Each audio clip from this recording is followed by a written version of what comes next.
Aesthetically, for most of my dudes, I would think that blunted ends is more of a masculine aesthetic, and so most of my guys lean towards a blunted end, as well as typically I see most of my guys going into synthetic first. If they're really enjoying their extensions, at some point in time, sometimes they change to human hair just because of the feel of it, but a lot of my dudes aren't so sensory, and so they typically lean more towards that. I don't know if it's just because aesthetics aren't such a big thing for guys or what it is, but really the aesthetic between synthetic and human hair, in all honesty, in public, most people don't know the difference, and most people don't really care. They just see locks. They want to either touch it or talk about it or whatever. It's a conversation. Another quick aesthetic that most of my guys do, or that I suggest, is there should be some kind of a line right here, and I usually tip it up into here, and this stuff gets faded out. Or something along those lines. A lot of my full heads, we clean up the neckline as well in some manner, shape, or form, regardless. Sometimes I like to see a little line with my guys on the back, a 1 inch to a 1.5 inch line.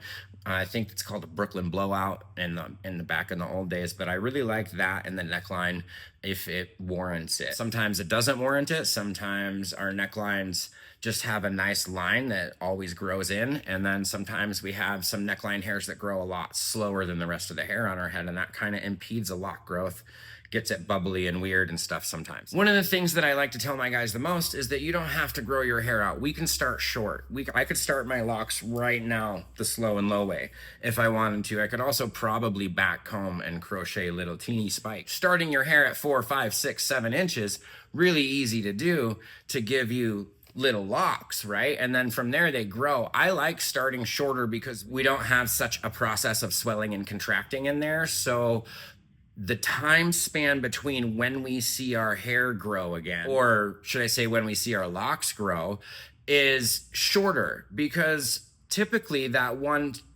to 2 year phase, it doesn't seem like our hair is growing a whole lot. Even though your hair is growing at the same rate it always did, which is typically a 1/2 inch a month, it's doesn't seem like it because of all the swelling and contracting and changing that our locks are doing. When we start short, we tend to bypass that phase a little bit, or maybe even just jump into it within 6 months.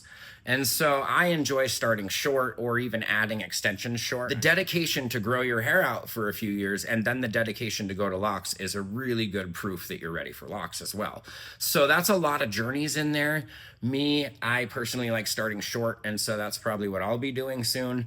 And I'll probably be doing a full head with a little taper in the back and a little taper on the sides.